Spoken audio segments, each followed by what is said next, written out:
KHQA This Morning. It's your news now. Kristen Aguirre is out and about in Quincy this morning, not far from home. Yeah, she's right across the street. Kristen, what are you up to? We are preparing for Quincy and the Tri-State's running season. It kicks off this weekend with the Kelly's Run. Coming up after the break, we're going to hear details on what you need to know to avoid any injuries and how you can get started in running. Plus, we're going to hear who this race actually benefits. You're watching KHQA This Morning. Kristen Aguirre out and about this morning, getting you in shape. Hello, Kristen. You're doing what move are you doing? What was that? That was called a warm-up, Lindsay. Oh. You should get into running so you know that this is called a warm-up. And we're stretching out here, getting ready for running season. Well, running season here in the Tri-States kicks off this weekend with the annual Kelly's Run. And for the past few years, it's been benefiting the YWCA. So with me now is Lisa Barnes, who is the YWCA board president. So tell me a little bit about the YWCA and how these proceeds are really going to help out the organization. The YWCA's mission is eliminating racism and empowering women. And how we do that is we have a homeless women's housing program, and the benefits from the race will go to that. And we also have a Girl Like Me program, which is Baldwin age girls, and we teach self-esteem and we teach manners and the importance of good grades. So and that's what the proceeds will go to. Why is the YWCA and connecting with the Kelly's Run such a good fit?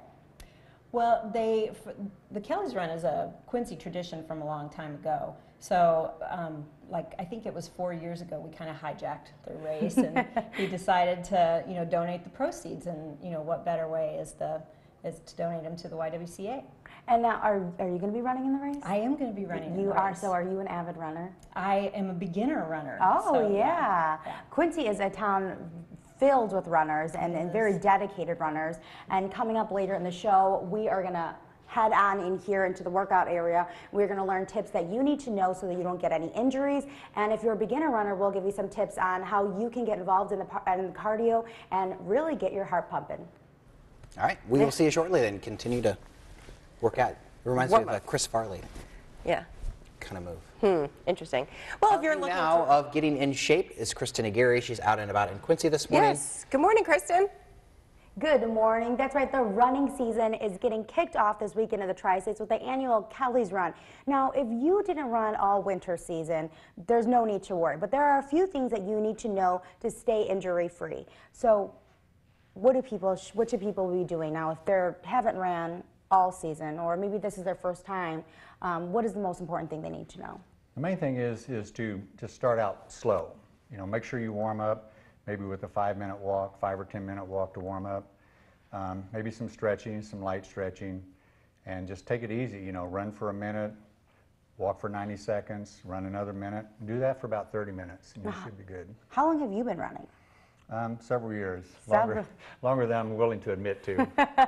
So I did start with the Kelly's Run. That's where I started. Wow. Several years ago, yes. So what was your first running experience like with the Kelly's Run? I just wanted to finish. Being a military Army guy, I thought runs consisted of only 2 miles, and the 4 miles was kind of a wake-up.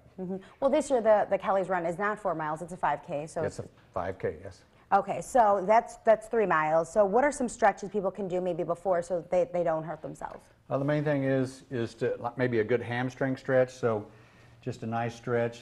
Make sure you don't bounce. Just a good static stretch. Okay. Oh yeah, that feels good. Yep. And then maybe a quad stretch, and we kind of do partner stretches. Sometimes you'll just balance off another person. There you go. All right, well, I'm going to continue stretching here with Roger, and coming up later in the show, we're going to show you how you can go from the couch to a 5K.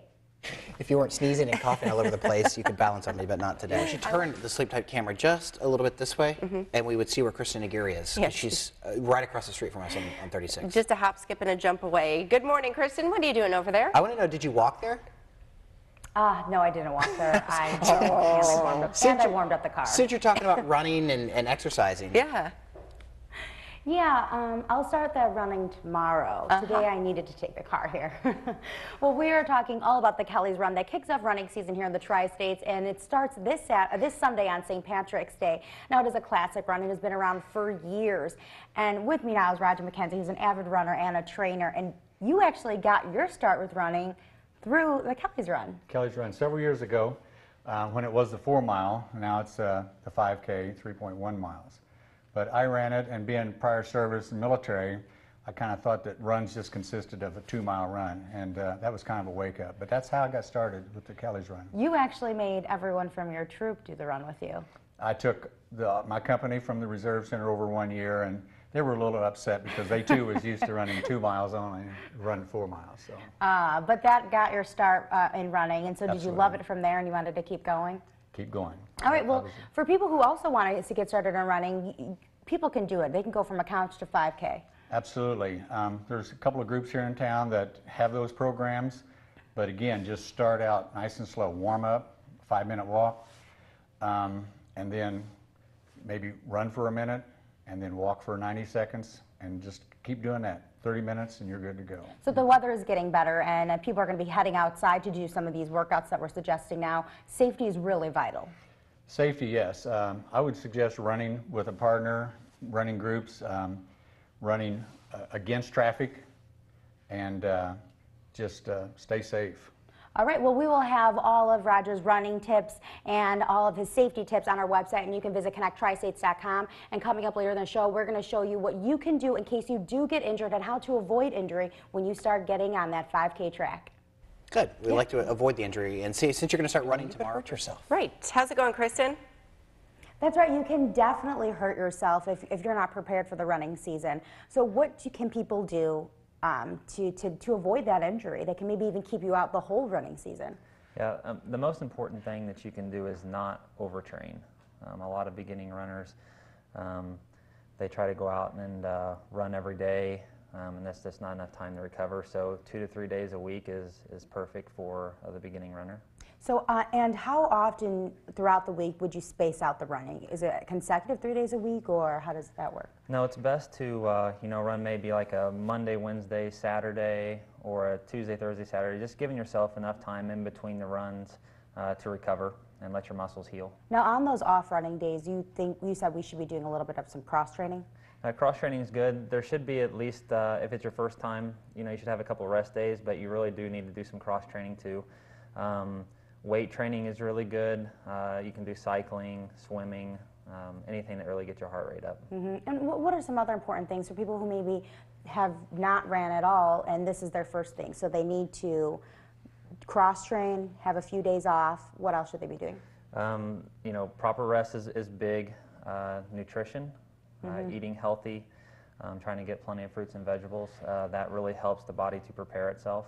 So it's not okay to have a burger and fries just because you ran?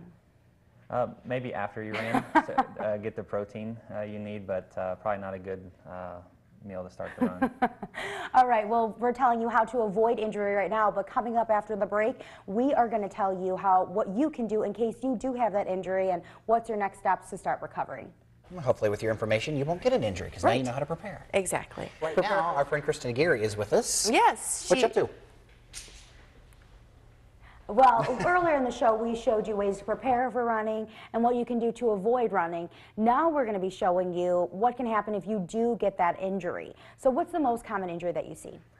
In beginning runners, shin splints. And what is that, for people who don't know? I've had them, very painful, but for people who don't know, what does that feel like? Shin splints feel like, usually kind of like a burning pain down the front of the leg. It's usually there at the beginning of the run, kind of dissipates as you run, and it gets worse afterwards. And I think one of the most hardest parts is that you can't even stretch this part out. Is that why it's also so painful? Yes. Here at Performance Spine Sports Center, though, we do have some techniques that are very effective in resolving those injuries. All right, so you're going to show us that injury right now, so I just have to get up on here on my stomach. Okay. Okay. So active release techniques is what this is called. And basically we're taking these deep calf muscles and we're getting a good stretch through there. Oh, I feel that.